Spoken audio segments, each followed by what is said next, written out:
ฉันไม่เคยรู้คนที่สำคัญนั้นมีค่าแค่ไหนฉันไม่เคยรู้วันที่สวยงามนั้นมีค่าเท่าไรไม่เคยรู้เวลาที่เรามีกัน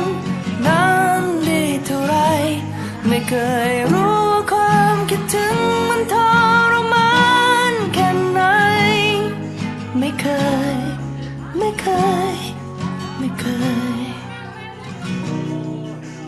เราจะคิดถึงคนที่สำคัญเมื่อต้องจากกันไป